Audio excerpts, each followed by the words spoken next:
Cela va faire maintenant 2 ans que j'utilise l'iPhone 14 Pro au quotidien, que je m'en sers pour prendre le bus, pour aller à la salle de sport ou encore même pour mes cours. Dans cette vidéo, on va voir où on en est l'état de la batterie, que donne l'écran ou même les caméras en 2024 et voir s'il est toujours pertinent de l'acheter même 2 ans après.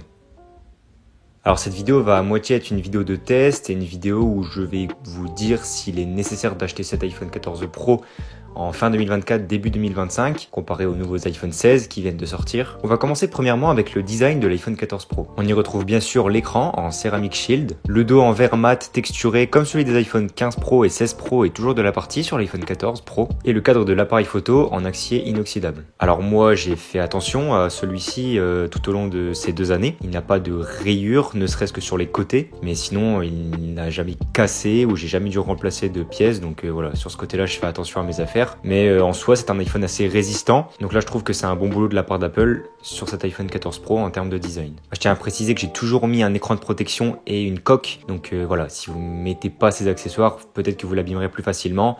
Mais dans tous les cas, je vous conseille de mettre une coque et surtout un verre de protection, car même si c'est un écran en Ceramic Shield, il faut faire attention. Avec des clés par exemple, ça peut très vite griffer. On va passer à la qualité de l'écran. Donc c'est toujours une dalle Super Retina XDR. Et la taille de l'écran de l'iPhone 14 Pro est à 6,1 pouces. On a toujours l'écran 120 Hz. On a 2556 par 1579 pixels à 460 pixels par pouce. La luminosité maximale peut monter jusqu'à 1000 nits en standard. Luminosité de pointe de 1600 nits pour les contenus HDR et jusqu'à 2000 nits en extérieur. Alors personnellement, j'ai toujours été satisfait de l'écran.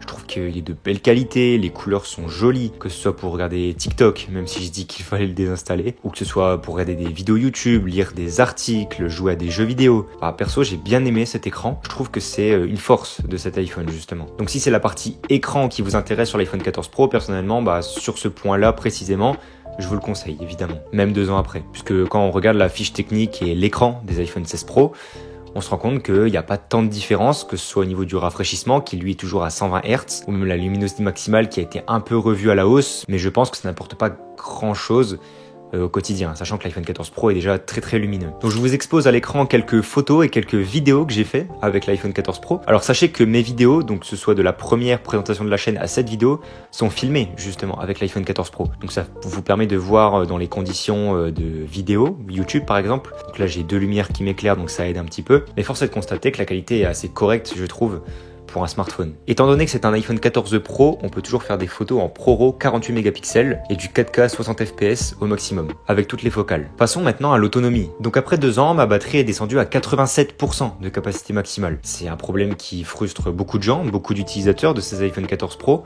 Et c'est un problème qui a été relayé beaucoup sur Twitter. On ne sait pas trop ce qu'a fait Apple sur ses iPhone 14 Pro, sachant que l'iPhone 13 Pro, lui, avait mis la barre très haute en ce qui concerne l'autonomie. Donc pour conclure, sur la batterie, je trouve qu'elle est bonne, même après 2 ans. Mais voilà, descendre à 87%, je trouve ça quand même abusé. Mais sinon, dans le réel, j'arrive à tenir les journées. Après, moi, je fais pas beaucoup d'écran. Je suis aux alentours de 1 heure, 1h30 par jour. Donc voilà, aux alentours des 20 heures. J'arrive à peu près à 30%, donc c'est correct. Mais avec un temps d'écran qui n'est pas énorme, donc voilà. C'est un peu frustrant quand même, je trouve. Qu'est-ce que je pense de Dynamic Island, la nouvelle encoche dynamique lancée par Apple sur des iPhone 14 Pro justement. Alors, je suis un peu le même avis que tout le monde. Je pense que cette encoche dynamique est pas non plus drastique. Elle va pas non plus changer complètement l'utilisation de l'iPhone. Mais lorsqu'on écoute de la musique ou qu'on commande une commande Uber Eats, c'est assez pratique d'avoir un œil sur la pochette qu'on écoute ou sur le temps qui reste avant que la commande arrive, ou encore même sur le minuteur ou sur le chrono qu'on a lancé. Ça nous permet d'avoir un visuel et ça donne une sorte de multitâche finalement. Donc je trouve que c'est utile mais pas indispensable. Pour faire un rapide tour de la puissance de l'iPhone 14 Pro avec sa puce A16 Bionic, j'ai envie de dire qu'elle fait le job. De toute façon, elle était déjà très puissante. Et de toute façon, même la puce de l'iPhone 13 Pro était déjà très puissante. Donc de toute façon, sur la partie puissance, l'iPhone a toujours été réputé pour être correct et puis pour être fluide. Souvent plus qu'Android d'ailleurs. Donc même après 2 ans, il n'y a pas d'obsolescence comme certains pourraient dire. Le smartphone est toujours fluide, que ce soit pour faire du multitâche, faire des applications gourmandes comme des jeux ou de la retouche ou du montage vidéo. J'ai pas remarqué de soucis, de latence, de bugs, de crash. Donc voilà, même encore 2 ans, si vous voulez l'iPhone 14 Pro en termes de puissance, moi je trouve que c'est ce qui se fait encore de mieux. Donc on arrive enfin à la conclusion de cette vidéo. Est-ce que l'iPhone 14 Pro est envisageable encore 2 ans après? Alors moi personnellement, je vous le conseille plus tellement car il a déjà 2 ans et on sait que 2 ans c'est assez long sur un smartphone. Par contre, celui que je pourrais vous conseiller, c'est plus l'iPhone 15 Pro qui lui a le design en titane avec la nouvelle puce A17 Pro qui sera compatible avec Apple Intelligence quand ça arrivera, sauf que pour le moment c'est pas encore prévu, on sait même pas si ça arrivera un jour, mais au moins si ça arrive d'ici 2025, comme l'a annoncé Apple plus ou moins, et bah vous pouvez en bénéficier. L'iPhone 15 Pro peut également filmer en ProRes Log, qui est un profil colorimétrique brut qui vous permet de retoucher vos vidéos beaucoup plus profondément. Après, mis à part ces quelques nouveautés, l'iPhone 14 Pro et l'iPhone 15 Pro ne sont pas si différents que ça.